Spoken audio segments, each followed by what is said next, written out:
Quand j'avais 11 ans, qu'est-ce que j'aurais aimé avoir ces deux chaînes en couleur. Comme j'avais envie de souffrir avec les robotiques. Mais au lieu de ça, Noël 1971, on est allongé sur la moquette devant l'unique chaîne noir et blanc du poste qu'on a récupéré chez mes grands-parents. On mange des crêpes, parce que c'est pas cher, des crêpes. Et puis, on entend la fête qui résonne chez tous les autres voisins de l'immeuble, la fête qu'on ne peut pas se payer. Et on voit toutes les lumières clignoter aux fenêtres des autres, sur les guirlandes des petits sapins qu'on ne peut pas se payer. Je me sens exclue. J'ai 11 ans, je suis pauvre, j'ai honte, j'ai un petit peu faim aussi.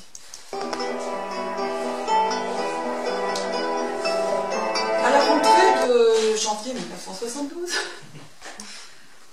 quelques jours après, je suis dans la cour du collège et j'écoute tous mes camarades dérouler la liste de tous leurs cadeaux. Et moi je dis rien, hein, parce que nous on attend fin janvier, les soldes. Et peut-être qu'on pourra offrir le petit circuit à mon petit frère s'il a 50%. Moi je suis grande déjà, je peux comprendre. Alors, j'ai 12 ans, oui. J'invente une liste imaginaire. J'ai honte, je mens. Pour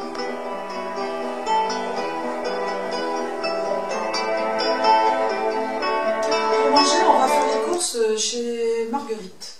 Marguerite, c'est la dernière épicière de notre village de banlieue. Après, il n'y en aura plus. Enfin, pour l'instant, mon père me donne une petite liste très précise parce que tout est plus cher chez Marguerite. Les pauvres payent tout plus cher. Mais Marguerite, elle fait crédit. Donc on va chez Marguerite tant qu'on n'a pas eu les acédiques. On y va discrètement. Et puis, quand papa touche les acédiques, on va à la supérette qui vient d'ouvrir dans notre petit village de banlieue.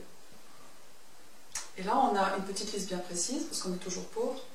Et puis, avec les sous que papa nous donne pour les courses, moi j'achète Mademoiselle H tendre, et mon frère il achète Pif Gadget. Mais il faut ramener les courses à la maison, donc on les vole. On vole des trucs de pauvres, du thon, du riz. J'ai 11 ans, 12 ans. J'ai 11 ans en fait, parce que je suis du mois d'octobre. Et j'ai envie de dire des trucs de mon âge. J'ai honte, je vole. Le jeudi,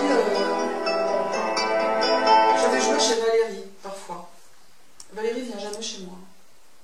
Ses parents ont une grande maison avec un grand sous-sol, on joue dans le sous-sol, et ce jeudi-là, Valérie, elle veut aller à la fête foraine. Et moi aussi j'ai très envie d'aller à la fête foraine, mais j'ai pas de sous, ça coûte cher la fête foraine.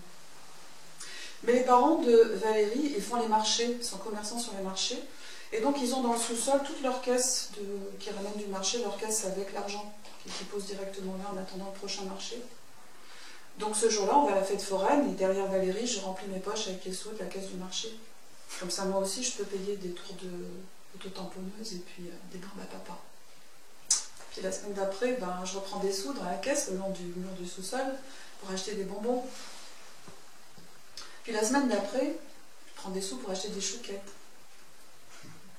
Puis la semaine d'après, les parents de Valérie arrivent à la maison. Ils ont attendu que mon père soit sorti. Il a pris le bus pour aller aux acédiques.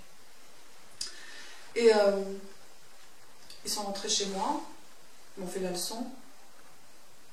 Ils n'ont pas regardé comment on vivait. Ils ne se sont pas demandé pourquoi. Ils sont allés jusqu'à ma chambre, ils venaient pour se rembourser. Ils ont vidé la petite bibliothèque que j'avais. Ils sont repartis avec mes livres. J'ai 11 ans. J'ai envie de vivre. J'ai honte. Et je viens de comprendre que c'est mal d'être pauvre et que, en plus, c'est sûrement un peu de notre faute.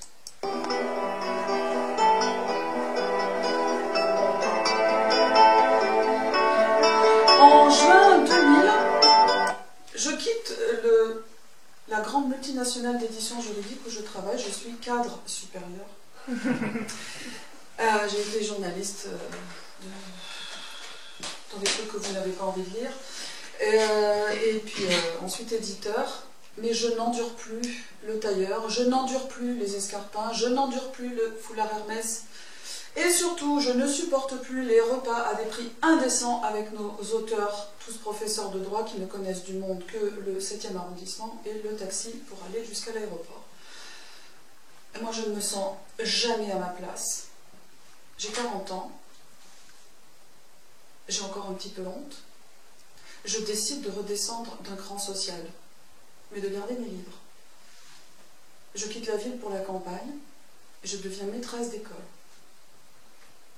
Puis là, pendant 20 ans, je la croise, je la dévisage, je la reconnais, la honte de la pauvreté.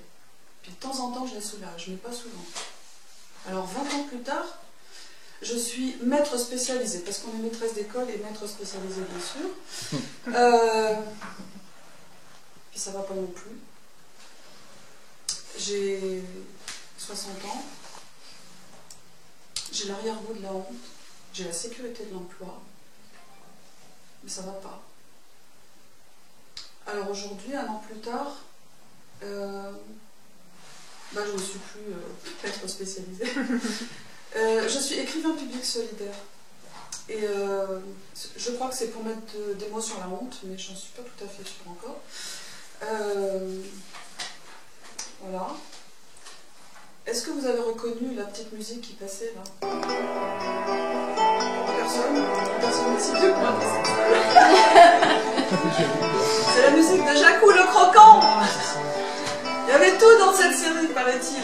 Il y avait la misère, il y avait le sort des femmes, il y avait la nécessité de la révolte. Mais moi, je ne l'ai jamais vu en entier, parce que j'avais pas la télé.